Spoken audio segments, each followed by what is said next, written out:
नमस्कार, news India देख रहे हैं आप और आपके साथ मैं हूं सुरभि तिवारी। अब आपको सीधे पीएम मोदी के मन के बात कार्यक्रम में लिए चलते हैं। भारत ने स्पेस में जो शानदार सेंचुरी बनाई है उसकी बात करने वाला हूं। पिछले महीने देश इसरो के 100वें रॉकेट की लॉन्चिंग के साक्षी बने हैं। ये केवल एक नंबर नहीं है, बल्कि इससे स्पेस साइंस में नित नई ऊंचाइयों को छूने के हमारे संकल्प का भी पता चलता है। हमारी स्पेस जर्नी की शुरुआत बहुत ही सामान्य तरीके से हुई थी। इसमें कदम कदम पर चुनौतियां थी, लेकिन हमारे वैज्ञानिक विजय प्राप्त करते हुए आगे बढ़ते ही गए। समय के साथ अंतरिक्ष की इस उड़ान में हमारी सफलताओं की लिस्ट काफी लंबी होती चली गई। लॉन्च व्हीकल का निर्माण हो, चंद्रयान की सफलता हो, मंगलयान हो, आदित्य L1 या फिर एक ही रॉकेट से एक ही बार में 104 सैटेलाइट्स को स्पेस में भेजने का अभूतपूर्व मिशन हो। इसरो की सफलताओं का दायरा काफी बड़ा रहा है। बीते 10 वर्षों में ही करीब 460 सैटेलाइट्स लॉन्च की गई हैं और इसमें दूसरे देशों की भी बहुत सारी सैटेलाइट्स शामिल है। हाल के वर्षों की एक बड़ी बात यह भी रही है कि स्पेस साइंटिस्ट की हमारी टीम में नारी शक्ति की भागीदारी लगातार बढ़ रही है। मुझे यह देखकर भी बहुत खुशी होती है कि आज स्पेस सेक्टर हमारे युवाओं के लिए बहुत फेवरेट बन गया है। कुछ साल पहले तक किसने सोचा होगा कि इस क्षेत्र में स्टार्टअप और प्राइवेट सेक्टर की स्पेस कंपनियों की संख्या सैकड़ों में हो जाएगी। हमारे जो युवा जीवन में कुछ थ्रिलिंग और एक्साइटिंग करना चाहते हैं, उनके लिए स्पेस सेक्टर एक बेहतरीन ऑप्शन बन रहा है। साथियों, आने वाले कुछ ही दिनों में हम नेशनल साइंस डे मनाने जा रहे हैं। हमारे बच्चों का, युवाओं का साइंस में इंटरेस्ट और पैशन होना बहुत मायने रखता है। इसे लेकर मेरे पास एक आइडिया है जिसे आप one day as a scientist कह सकते हैं। यानी आप अपना एक दिन एक साइंटिस्ट के रूप में, एक वैज्ञानिक के रूप में बिताकर देखें। आप अपनी सुविधा के अनुसार, अपनी मर्जी के अनुसार कोई भी दिन चुन सकते हैं। उस दिन आप किसी रिसर्च लैब, प्लेनेटोरियम या फिर स्पेस सेंटर जैसी जगहों पर जरूर जाएं। इससे साइंस को लेकर आपकी जिज्ञासा और बढ़ेगी। स्पेस और साइंस की तरह एक और क्षेत्र है जिसमें भारत तेजी से अपनी मजबूत पहचान बना रहा है। ये क्षेत्र है एआई, यानी आर्टिफिशियल इंटेलिजेंस। हाल ही में मैं एआई के एक बड़े सम्मेलन में हिस्सा लेने के लिए पेरिस गया था। वहां दुनिया ने इस सेक्टर में भारत की प्रगति की खूब सराहना की। हमारे देश के लोग आज एआई का उपयोग किस किस तरह से कर रहे हैं, इसके उदाहरण भी हमें देखने को मिल रहे हैं। अब जैसे तेलंगाना में आदिलाबाद के सरकारी स्कूल के एक टीचर थोड़ासम कैलाश जी हैं। डिजिटल गीत संगीत में उनकी दिलचस्पी हमारी कई ट्राइबल लैंग्वेज को बचाने में बहुत महत्वपूर्ण काम कर रही है। उन्होंने एआई टूल्स की मदद से कोलामी भाषा में गाना कंपोज कर कमाल कर दिया है। वे एआई का उपयोग कोलामी के अलावा भी कई और भाषाओं में गीत तैयार करने के लिए कर रहे हैं। सोशल मीडिया पर उनके ट्रैक हमारे आदिवासी भाई बहनों को खूब पसंद आ रहे हैं। स्पेस सेक्टर हो या फिर एआई, हमारे युवाओं की बढ़ती भागीदारी एक नई क्रांति को जन्म दे रही है। नई नई टेक्नोलॉजी को अपनाने और आजमाने में भारत के लोग किसी से पीछे नहीं हैं। मेरे प्यारे देशवासियों, अगले महीने 8 मार्च को अंतर्राष्ट्रीय महिला दिवस है। यह हमारी नारी शक्ति को नमन करने का एक विशेष अवसर होता है। देवी महात्म्य में कहा गया है, विद्याः समस्ताः तव देवी भेदाः स्त्रियः समस्ताः सकला जगत्सु, अर्थात सभी विद्याएं देवी के ही विभिन्न स्वरूपों की अभिव्यक्ति है और जगत की समस्त नारी शक्ति में भी उनका ही प्रतिरूप है। हमारी संस्कृति में बेटियों का सम्मान सर्वोपरि रहा है। देश की मातृशक्ति ने हमारे स्वतंत्रता संग्राम और संविधान के निर्माण में भी बड़ी भूमिका निभाई है। संविधान सभा में हमारा राष्ट्रीय ध्वज प्रस्तुत करते हुए हंसा मेहता जी ने जो कहा था, मैं उन्हीं की आवाज में आप सबके साथ शेयर कर रहा हूं। It is in the fitness of things that this first flag that will fly over this august house should be a gift from the women of India. We have donned the saffron color. We have fought, suffered and sacrificed in the cause of our country's freedom. We have today attained our goals. In presenting this symbol of our freedom, we once more offer our services to the nation. We pledge ourselves to work for a great India, for building up a nation that will be a nation among nations.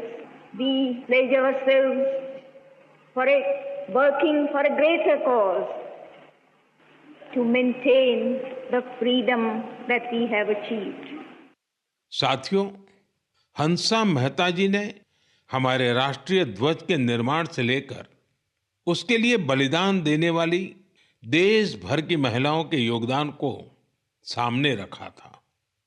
उनका मानना था कि हमारे तिरंगे में केसरिया रंग से भी ये भावना उजागर होती है।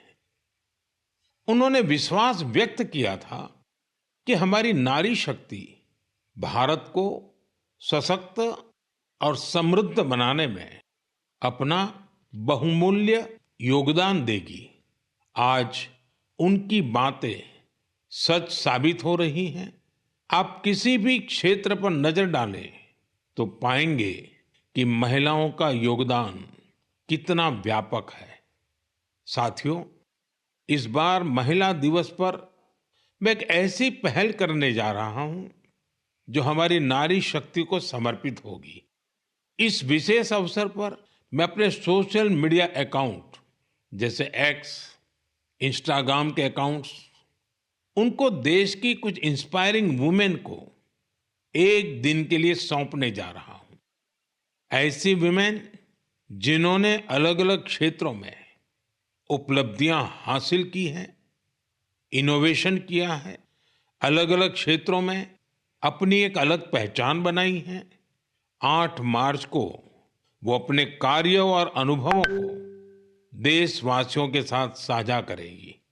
प्लेटफॉर्म भले ही मेरा होगा, लेकिन वहां उनके अनुभव, उनकी चुनौतियां और उनकी उपलब्धियों की बात होगी। यदि आप चाहती हैं कि ये अवसर आपको मिले, तो नमो ऐप पर बनाए गए विशेष फोरम के माध्यम से इस प्रयोग का हिस्सा बने और मेरे एक्स और इंस्टाग्राम अकाउंट से पूरी दुनिया तक अपनी बात पहुंचाए।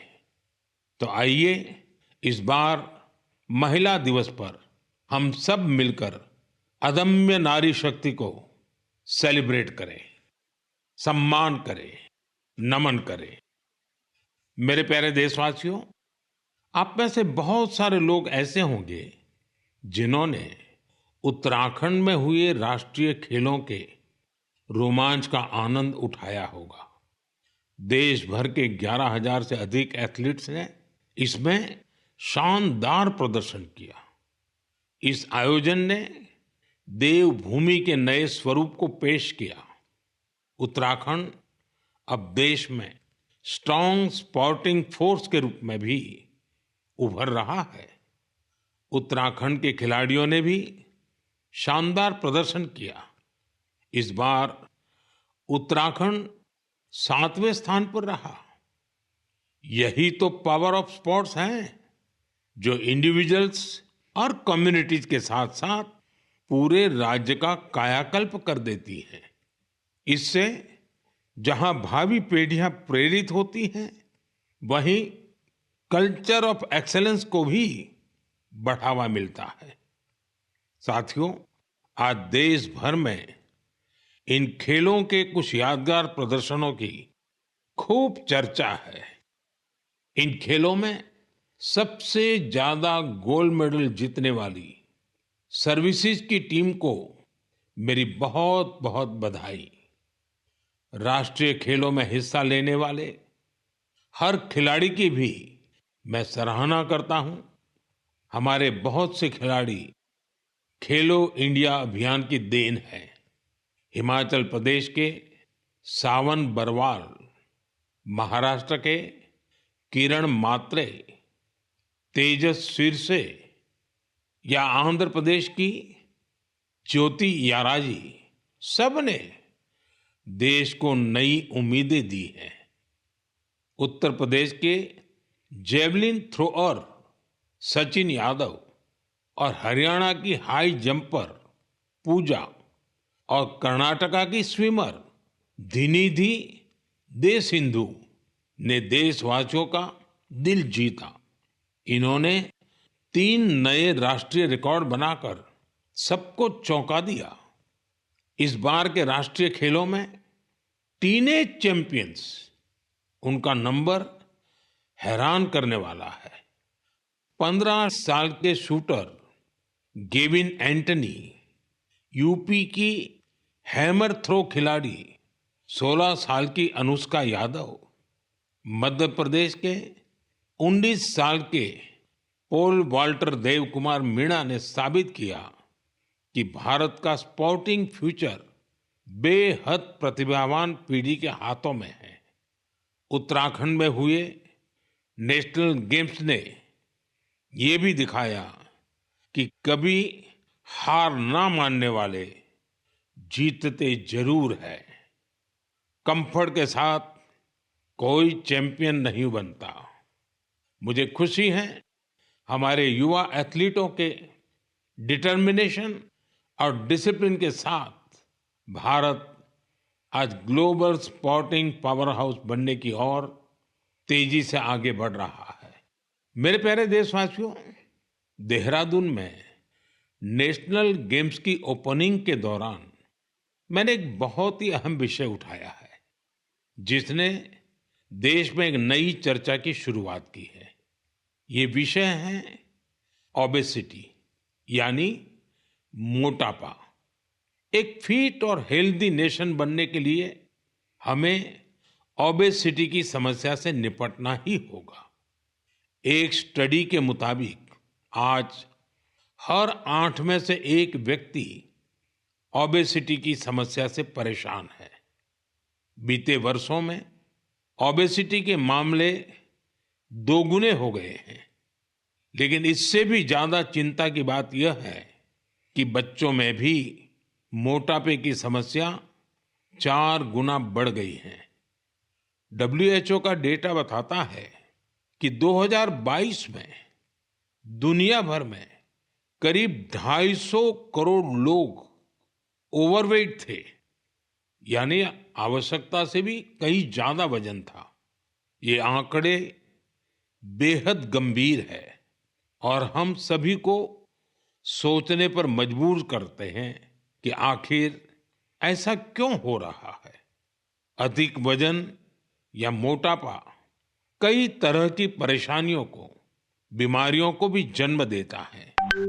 हम सब मिलकर छोटे छोटे प्रयासों से इस चुनौती से निपट सकते हैं। जैसे एक तरीका मैंने सुझाया था, खाने के तेल में 10% 10% की कमी करना। आप तय कर लीजिए कि हर महीने 10% कम तेल उपयोग करेंगे। आप तय कर सकते हैं कि जो तेल खाने के लिए खरीदा जाता है, खरीदते समय ही अब 10% कम ही खरीदेंगे। ये ओबेसिटी कम करने की दिशा में एक अहम कदम होगा। मैं आज मन की बात में इस विषय पर कुछ स्पेशल मैसेज भी आप लोगों से शेयर करना चाहता हूं। शुरुआत ओलंपिक मेडलिस्ट नीरज चोपड़ा जी से करते हैं, जिन्होंने खुद सफलतापूर्वक ओबेसिटी पर काबू पाकर दिखाया है। सभी को नमस्ते। मैं नीरज चोपड़ा आज आप सभी को बताना चाहता हूं कि हमारे माननीय प्रधानमंत्री श्री नरेंद्र मोदी जी ने मन की बात में इस बार ओबेसिटी के बारे में चर्चा की है, जो हमारे देश के लिए बहुत ही अहम मुद्दा है। और मैं कहीं ना कहीं इस बात को खुद से भी रिलेट करता हूं, क्योंकि जब मैंने ग्राउंड पे जाना स्टार्ट किया था तो उस टाइम में भी मेरा भी काफ़ी मोटापा था, और मैंने जब ट्रेनिंग स्टार्ट की, अच्छा खाना स्टार्ट किया, तो काफ़ी हेल्थ में मेरे सुधार आया। और उसके बाद जब मैं एक प्रोफेशनल एथलीट बन गया तो उसमें भी मेरी काफ़ी हेल्प मिली। और साथ में बताना चाहूँगा कि जो पेरेंट्स हैं वो खुद भी आउटडोर स्पोर्ट कोई ना कोई खेल लें, अपने बच्चों को भी लेके जाएं और एक अच्छा हेल्दी लाइफस्टाइल बनाएं, अच्छा खाएं और अपने शरीर को 1 घंटा या जितना भी टाइम आप दे सकते हैं दिन में वो दें एक्सरसाइज के लिए।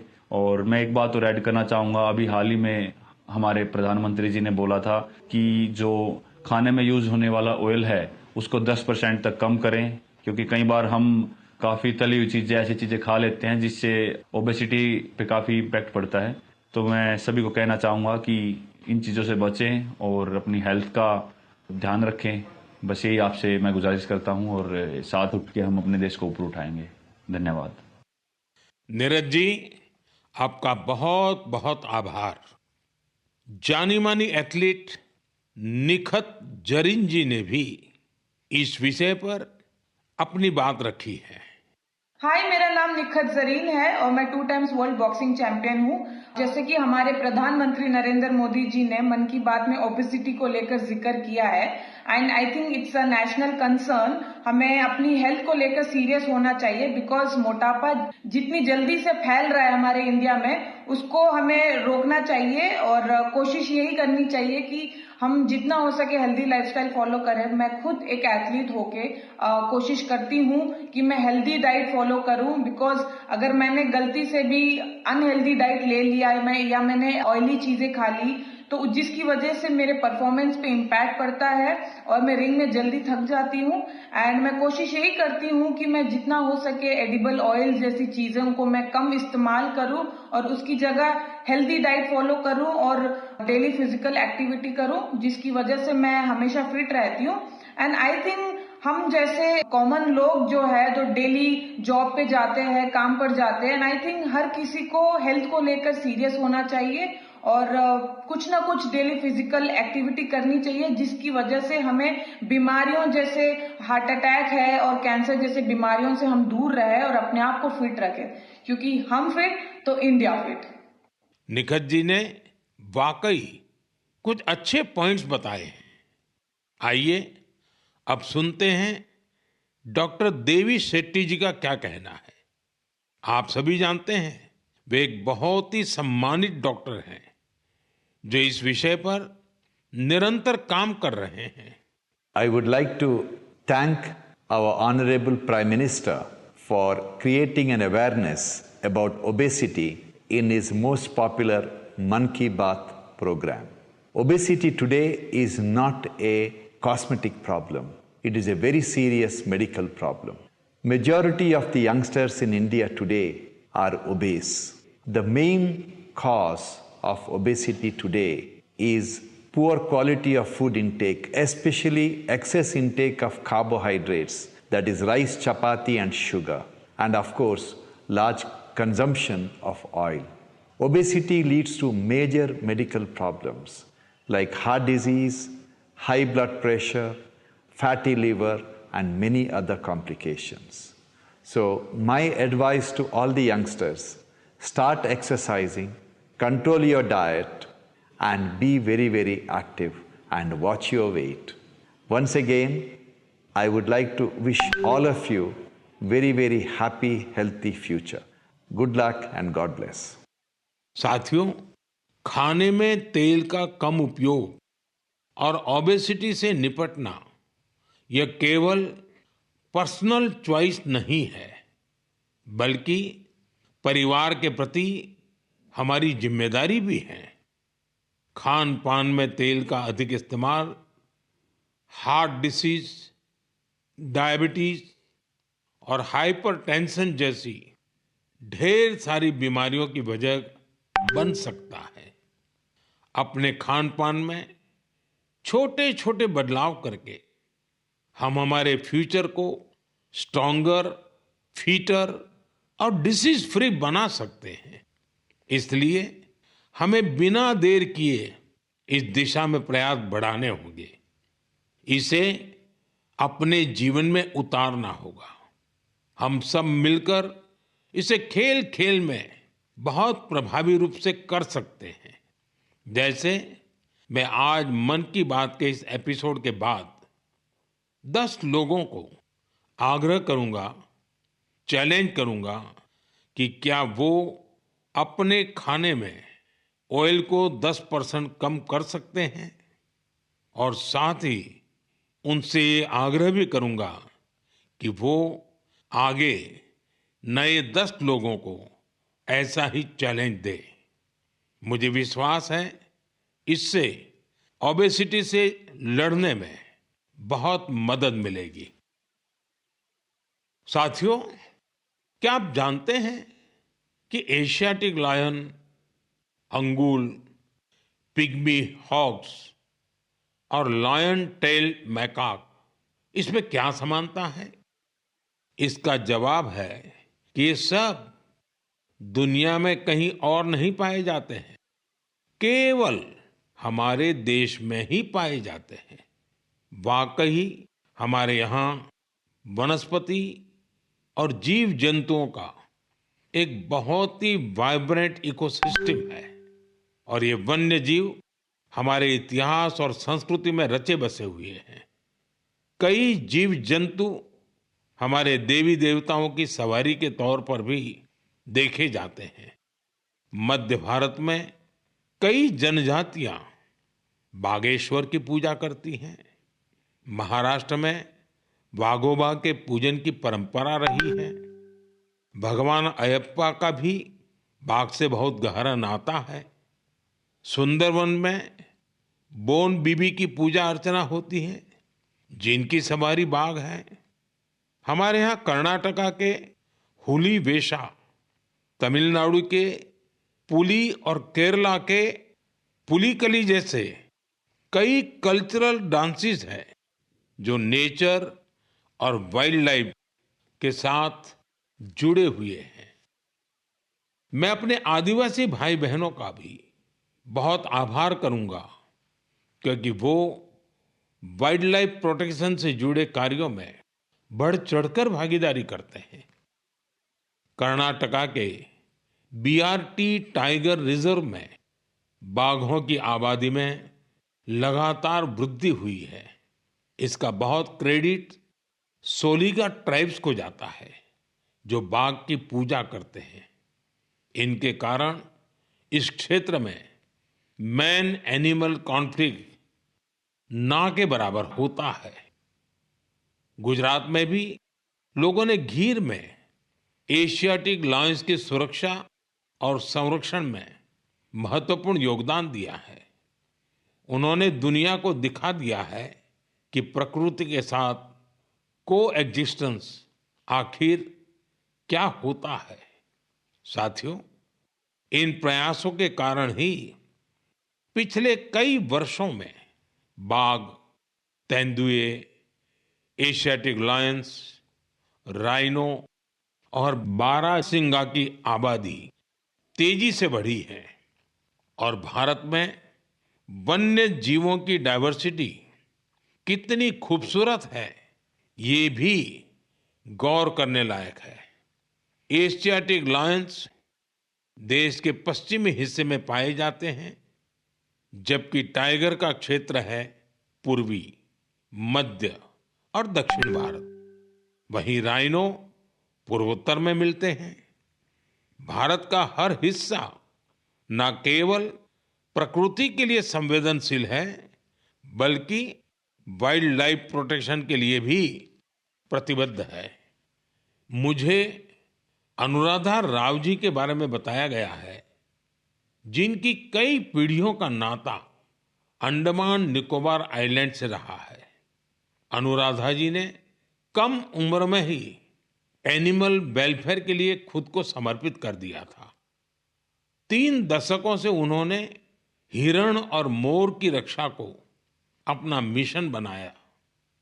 यहाँ के लोग तो उन्हें डियर वुमेन के नाम से बुलाते हैं। अगले महीने की शुरुआत में हम वर्ल्ड वाइल्ड लाइफ डे मनाएंगे। मेरा आग्रह है कि आप वाइल्ड लाइफ प्रोटेक्शन से जुड़े लोगों का हौसला जरूर बढ़ाएं। यह मेरे लिए बहुत संतोष की बात है। इस क्षेत्र में अब कई स्टार्टअप्स भी उभर कर सामने आए हैं। साथियों, यह बोर्ड एग्जाम का सीजन है। मैं अपने युवा साथियों यानी एग्जाम वॉरियर्स को उनकी परीक्षाओं के लिए बहुत बहुत शुभकामनाएं देता हूं। आप बिना कोई स्ट्रेस लिए पूरी पॉजिटिव स्पिरिट के साथ अपने पेपर दीजिए। हर वर्ष परीक्षा पे चर्चा में हम अपने एग्जाम वॉरियर से परीक्षाओं से जुड़े अलग अलग विषयों पर बात करते हैं। मुझे खुशी है कि अब ये कार्यक्रम एक संस्थागत रूप लेता जा रहा है, इंस्टीट्यूशनलाइज हो रहा है। इसमें नए नए एक्सपर्ट्स भी जुड़ते चले जा रहे हैं। इस साल हमने एक नए फॉर्मेट में परीक्षा पे चर्चा करने का प्रयास किया। एक्सपर्ट्स के साथ 8 अलग अलग एपिसोड भी शामिल किए गए। हमने ओवरऑल एग्जाम से लेकर हेल्थ केयर और मेंटल हेल्थ के साथ खान पान जैसे विषयों को भी कवर किया। वहीं पिछले टॉपर्स ने भी अपने विचार और अनुभव सभी के साथ शेयर किए। बहुत से युवाओं, उनके पेरेंट्स और टीचर्स ने इस बारे में मुझे पत्र लिखे हैं। उन्होंने बताया है कि ये फॉर्मेट उन्हें बहुत ही अच्छा लगा है, क्योंकि इसमें हर विषय पर विस्तार से चर्चा की गई। इंस्टाग्राम पर भी हमारे युवा साथियों ने इन एपिसोड को बड़ी संख्या में देखा है। आप में से बहुत सारे लोगों को इस कार्यक्रम का आयोजन दिल्ली की सुंदर नर्सरी में किया जाना यह भी बहुत पसंद आया। हमारे जो युवा साथी परीक्षा पे चर्चा के इन एपिसोड को अब तक नहीं देख पाए हैं, वे इन्हें जरूर देखें। ये सारे एपिसोड नमो ऐप पर रखे हुए हैं। एक बार फिर अपने एग्जाम वॉरियर्स को मेरा यही मैसेज है, be happy and stress free. मेरे प्रिय साथियों, मन की इस बात में इस बार मेरे साथ इतना ही। अगले महीने फिर नए विषयों के साथ हम मिलकर मन की बात करेंगे। आप मुझे अपने पत्र, अपने संदेश भेजते रहिए। स्वस्थ रहिए, आनंद में रहिए। बहुत बहुत धन्यवाद। नमस्कार।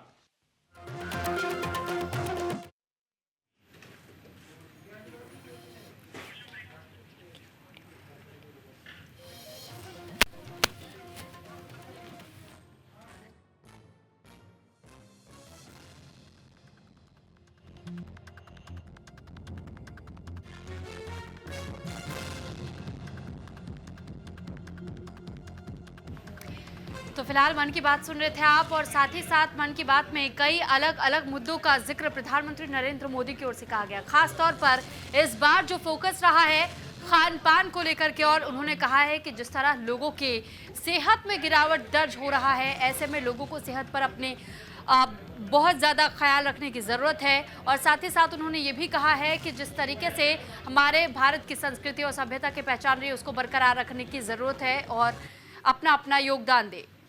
तो वही देखिए, मन की बात में प्रधानमंत्री नरेंद्र मोदी ने कई बड़ी बातों का जिक्र किया। भारत ने कैसे स्पेस में शानदार काम किया है, और इसी के साथ में मन की बात की उन्होंने शुरुआत की। देश नई ऊंचाइयां छू रहा है। इसरो ने 100वां रॉकेट लॉन्च कर दिया। एआई का उपयोग का जिक्र करते हुए उन्होंने कहा कि दैनिक जीवन में लगातार एआई का उपयोग बढ़ता जा रहा है। एआई में युवाओं की भागीदारी भी बढ़ रही है, यानी आर्टिफिशियल इंटेलिजेंस की ओर भारत भी लगातार आगे बढ़ रहा है। और इसी दिशा में एआई का इस्तेमाल कई डिपार्टमेंट्स, कई प्रोफेशंस के लिए किया जा रहा है। और फिलहाल ये जानकारी आपको दे दें कि प्रधानमंत्री नरेंद्र मोदी ने एआई का जिक्र करते हुए ये कहा है कि हर कोई इससे जुड़ भी रहा है। और इसी के साथ फिलहाल यहाँ रुक रहे एक छोटे से ब्रेक के लिए।